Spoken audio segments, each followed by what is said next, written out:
This is a chem study film produced by the Chemical Education Material Study for use in its course in chemistry.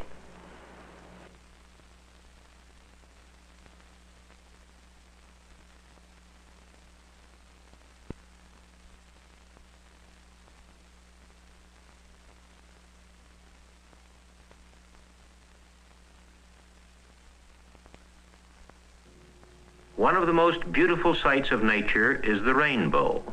This lovely spectrum is familiar to us all.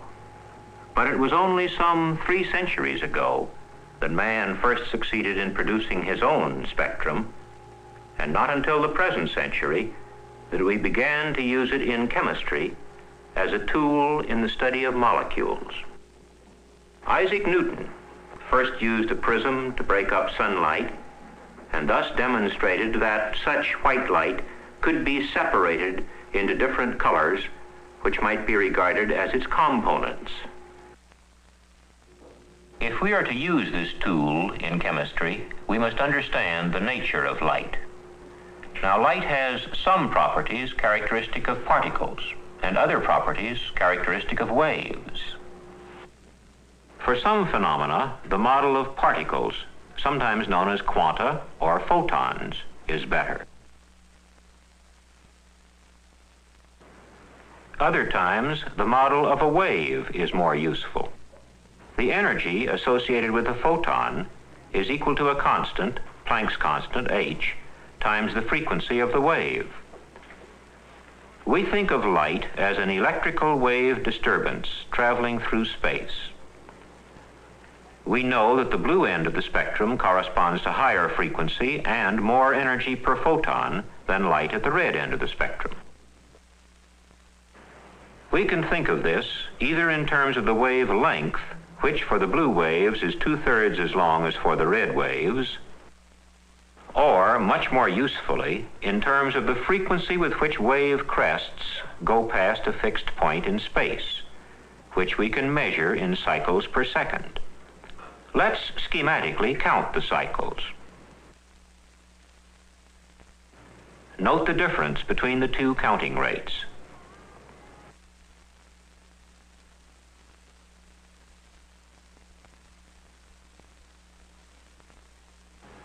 The high-frequency blue wave gives 1.5 times as many electrical kicks per second as the low-frequency red wave.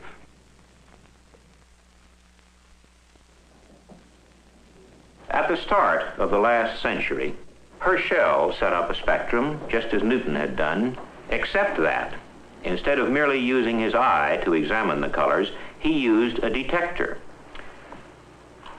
To his surprise, the detector showed the presence of radiation even beyond the red end of the visible spectrum. Now, today we have more delicate detectors than Herschel had. We can easily show the presence of infrared radiation using an ordinary exposure meter.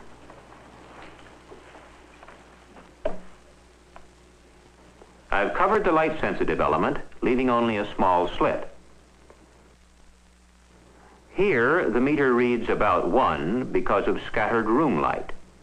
In the middle of the visible spectrum, it reads about 6.5. Here, beyond the visible, in the infrared, it reads about 4. We see that beyond the red light waves, there are infrared waves with a still longer wavelength and a still lower frequency. Now let's see how molecules will affect the spectrum. This solution of copper sulfate absorbs in the red region, transmitting the blue. Different materials absorb the various colors of the visible spectrum at different frequencies.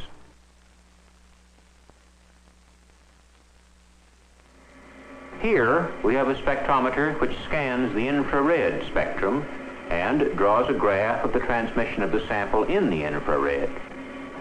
In this spectrometer, the instrument runs through frequencies in the infrared range, around 10 to the 13th cycles per second. The top of the chart corresponds to 100% transmission, the bottom to 0 transmission. For our first infrared sample, let's try a simple molecule, HCl in the gas phase. We start recording and scan to lower frequencies. The HCl sample is transparent at all frequencies until we get to 8.67 times 10 to the 13th cycles per second, where the sample absorbs quite strongly. The quanta absorbed have an energy of about 9 kilocalories per mole. At lower frequencies, the HCl is again transparent.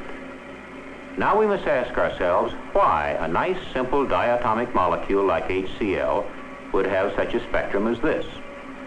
According to our model, light involves wave motion. Let's investigate the way in which waves of another sort interact with matter.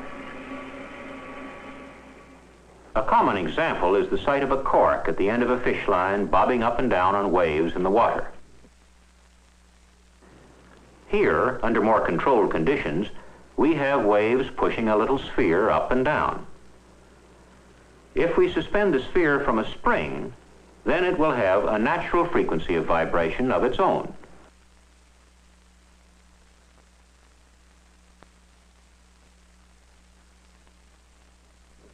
If the waves passing by the sphere push it up and down with this same natural frequency, there's a very strong interaction, and we get a considerable disturbance of the sphere.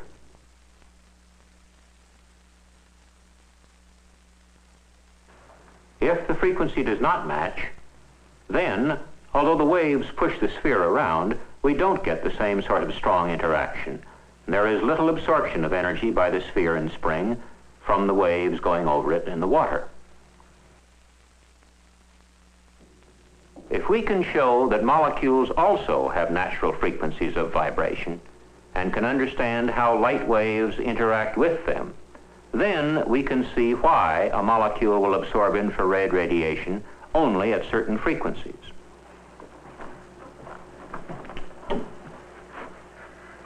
If the frequency of the light wave is the same as the natural frequency of vibration of the molecule, then there'll be synchronization.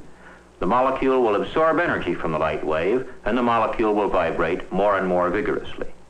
Now, the way in which the light wave lays hands on the molecule has to do with the fact that the light wave is accompanied by an oscillating electrical field, while the molecule has different electrical charges on its different atoms. The left to right electrical field will push the positive atoms a little to the right, negative atoms a little to the left, and the right to left electrical field will do just the reverse. We can reproduce this condition by using an electrical generator to charge two condenser plates. With one charged positively and the other negatively, we can switch the charges back and forth and simulate the oscillating electrical effect of a light wave. To model the hydrogen chloride molecule, we can use two lightweight spheres connected by a spring. These, of course, represent one hydrogen atom and one chlorine atom, held together by a bond. The spring rather accurately represents the bond. We have put a positive charge on the hydrogen and a negative charge on the chlorine. With this motor, we can switch the charge on the condenser plates back and forth, and we can observe the effect of the oscillating electrical field on our model of a molecule. We start with the system at rest and slowly increase the frequency of the oscillating electrical field so that in effect we scan the spectrum of different frequencies. At first, there is no interaction between the field and the two charged spheres, but when we reach a certain frequency, which corresponds with the characteristic frequency of our mechanical model, we see that the model begins to vibrate.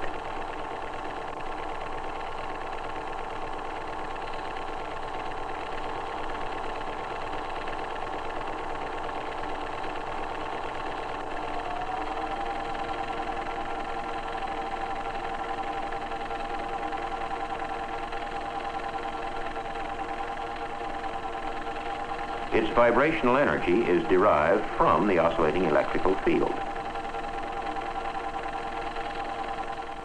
We'll slow this down a moment to compare it with a molecule interacting with the oscillating electrical field of a light wave. They will interact strongly when the frequency of the light wave is the same as the natural frequency of the molecule. But if we increase the frequency still more so that we exceed the characteristic frequency of the system, we find that again there is no interaction. The energy of the wave is not absorbed. Because of frictional losses, the model quickly comes to rest. In the case of a real molecule, its energy wouldn't change. Now we've seen how a diatomic molecule produces its typical infrared vibrational spectrum. Let's go on and consider what happens in the case of polyatomic molecules. We can learn something about their vibrations by the use of a model of the carbon dioxide molecule. The center sphere represents the carbon atom, and the oxygen atoms are on each side. These are all connected in a line by bonds, which we've again represented by springs. Let's see how this model of a carbon dioxide molecule vibrates in its own particular way, just what sort of natural frequencies it has. We activate the model by using a motor-driven eccentric, which is coupled to the molecule by a very loose spring. Of course, if this were a real molecule, it would be pushed on by the oscillating electrical field of the light wave, just as we saw in the case of the HCl molecule.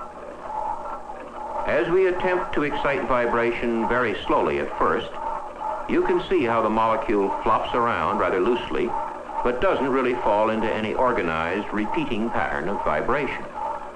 When we slowly increase the frequency, we reach a point where the vibration of the molecule falls into a nice characteristic pattern called a normal mode. The molecule has reached one of its natural frequencies of vibration.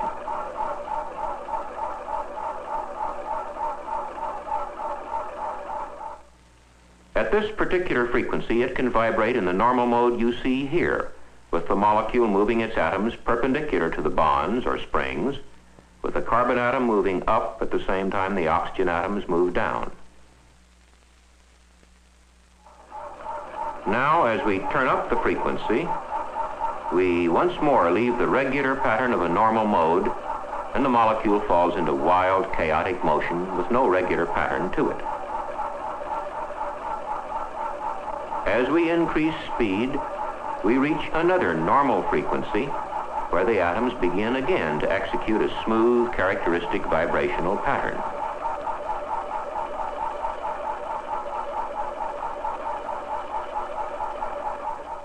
We note that at this frequency, the molecule has its atoms moving along the line of the bonds in a nice symmetrical fashion, with the two oxygen atoms breathing in and out, and the carbon atom staying fairly still. By increasing the frequency again, we get away from synchronization, and the molecule again shows only chaotic motion. As we approach the third normal frequency, we see that the molecule is moving in an unsymmetrical fashion, with the carbon moving one way and the two oxygens the other.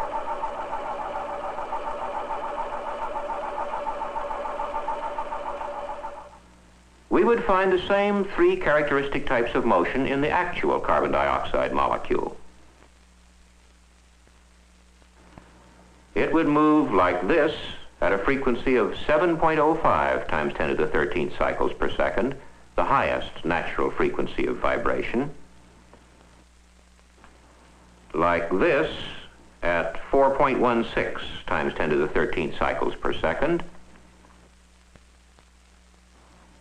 And like this at 2.00 times 10 to the 13th cycles per second, the lowest natural frequency. These three frequencies are all the components we would find in any vibrations of carbon dioxide, and any motions can be analyzed in terms of these three characteristic patterns. Now we've seen that CO2 has this motion, this motion, and this motion.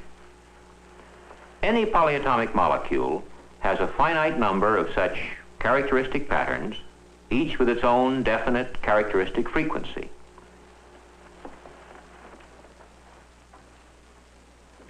Let's take a very simple example. A carbon tetrachloride molecule. It will have its own infrared spectrum. A chloroform molecule, which differs from the carbon tetrachloride only in that one of the chlorine atoms has been replaced by a hydrogen atom, will have a significantly different infrared spectrum.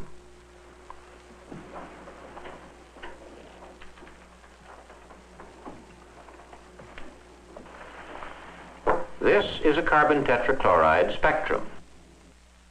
The dominant feature is due to stretching of the carbon-chlorine bonds. The chloroform spectrum shows absorptions here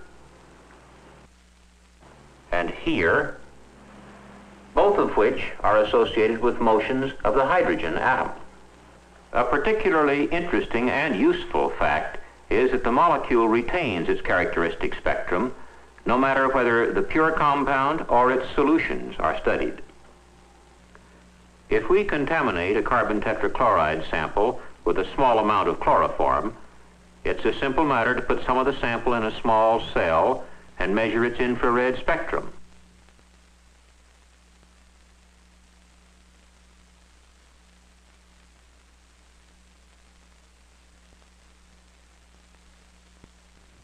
The spectrum of the mixture will show not only the characteristic features of the predominant carbon tetrachloride, but also those of chloroform.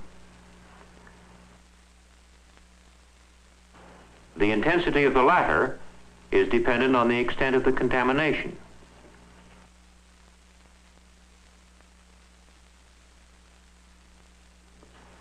These three strong characteristic frequencies of chloroform show up nicely here, here, and here, clearly revealing its presence in the carbon tetrachloride. Spectroscopy not only can tell us what chemicals are present and in what amounts, but, far more interesting, can give us basic information about the molecule and its structure. Let's return to our HCl molecule. Now, what about absorption by HCl in other regions of the spectrum? Way back in 1925, Cherney found that HCl gives a characteristic absorption pattern at very low frequencies in the infrared. These regularly spaced absorption frequencies are much too low to be interpreted as vibrations. But a great deal of work since 1925 has established that these absorptions are associated with rotational motions of the molecule. We've seen why the vibrational spectrum of a diatomic molecule contains only a limited number of features, for the light must be absorbed in quanta corresponding to the natural vibrational frequency of the molecule. But there is no such natural frequency of rotation easily pictured. We must apply quantum theory to the model of a diatomic molecule in order to understand the arrangement of rotational energy levels. We can picture them as a staircase. The height of the first step is different for every diatomic molecule, depending on the masses and the bond lengths of the particular molecule. The height of the second step is always twice the height of the first step.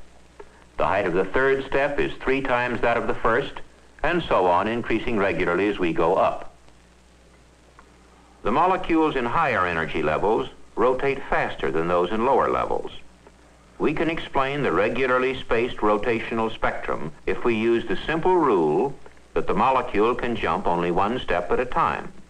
For HCl, the first step has a height of about 60 calories per mole, 60 small calories. It's a very little step indeed, and when the molecule makes the jump, we get absorption at 60 times 10 to the 10th cycles per second, a very low frequency, 1,000 times slower than that of the vibrational spectrum. The next step is 120 calories per mole.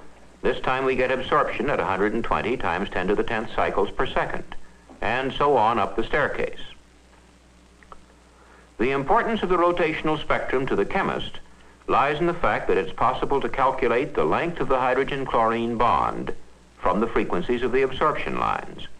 From this particular spectrum, the length of the HCl bond is calculated to be 1.275 times 10 to the minus 8 centimeters.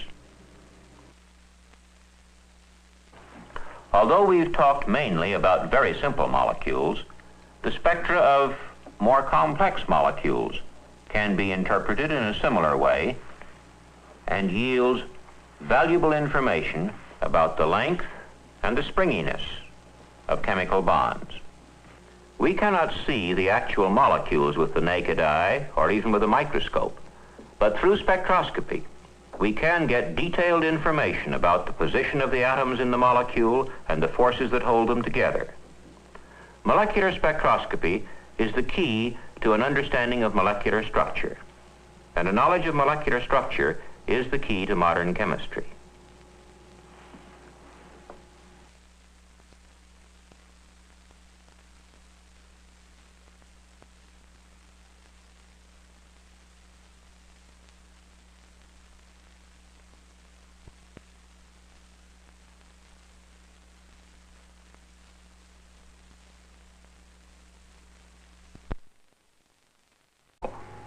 But it was only some 3 centuries ago that man first succeeded in producing his own spectrum, and not until the present century that we began to use it in chemistry as a tool in the study of molecules.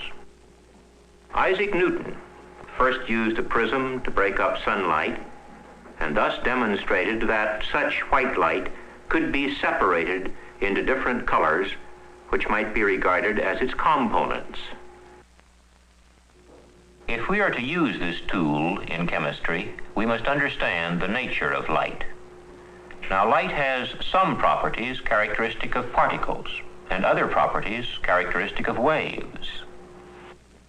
For some phenomena, the model of particles, sometimes known as quanta or photons, is better.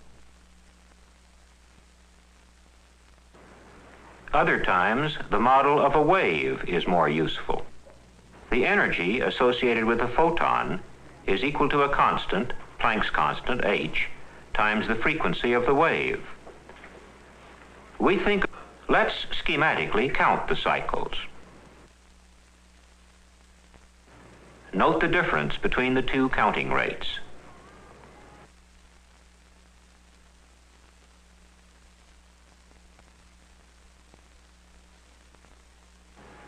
The high-frequency blue wave gives 1.5 times as many electrical kicks per second as the low-frequency red wave.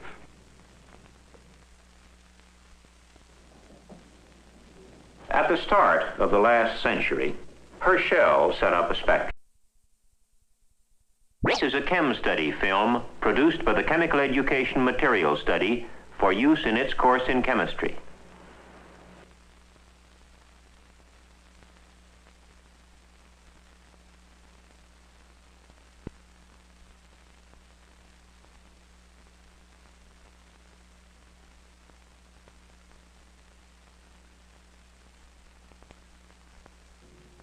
One of the most beautiful sights of nature is the rainbow. This lovely spectrum is familiar to us all. Of light as an electrical wave disturbance traveling through space.